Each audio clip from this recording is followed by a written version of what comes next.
তোলাতে আর ঘুম আসে না, জান্নাত ডাকিছে না না, সারাবান কাবে আয়না আরে জোরে বলেন সুবহানাল্লাহ। সারাবান কাবে আয়না আরে ও হোসেন আয় রে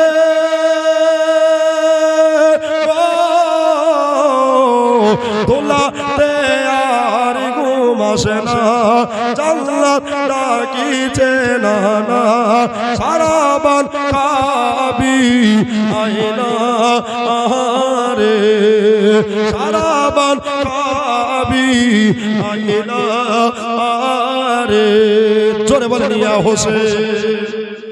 কাঁদা লেগেছে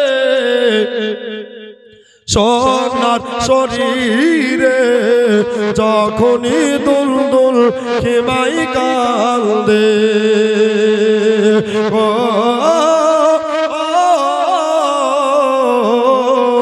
দেখে শহর ভালো পাগলের বেশে ছোটে থাকেন বা কি মার দেখে জমির কাপি সে তোর তোর পানি পেল সিগার, পানি বিনে শহীদ হয়ে যায় রে ও হোসেন আয় রে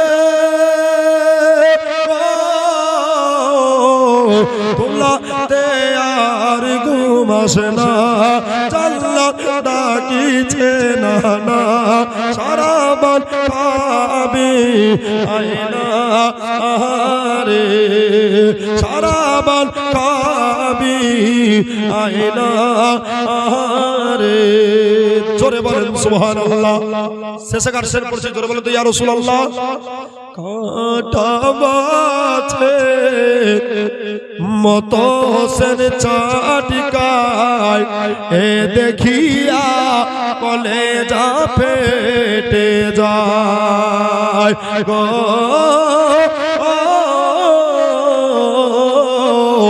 আমি পড়ে দেখলাম কোরআন পাকে শহীদেরা জিন্দা থাকে। ইমাম হোসেন বলেন সব ওগো এজি তোমার ওয়াল দুরাকাত নামাজ পড়তে দেনা আরে হোসেন আয় রে তোলাতে আর ঘুম আসে না, জান্নাত ডাকিছে না না, সারাবান কাবি আয়না আরে সারাবান কাবি আয়না আরে জোরে বলেন সুবহানাল্লাহ। এটা একটা গজল হলো, শেষের গজল সিন্নি চলে এসেছে, একটা শের পড়বো, রাত্রে কাউকে কষ্ট দিব না, এমন ওয়াজ করবো যাতে ফজর কাজা না হয়, ঠিক কিনা বলেন। নামাজটা হচ্ছে আমাদের সঙ্গে সাথী, এই নামাজটা পড়বো অন্ধকার কবরের বাতি হয়ে যাবে।